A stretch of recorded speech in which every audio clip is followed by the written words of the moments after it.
Hello, hello.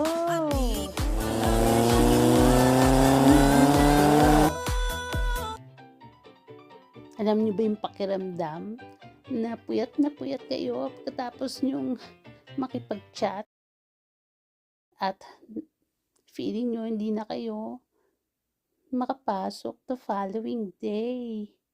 Pwes, eto na ang no more sick calls bed. Pagdating niyo sa work, all you have to say, I'm here! parang napilitan lang pumasok, no? Hindi lang yun. Sakyan nyo rin itong bed pag pauwi na kayo para makarating kayo on time. To the end of the day. Hey, honey, I'm on my way. Hey. Make sure huwag kayong makatulog ha.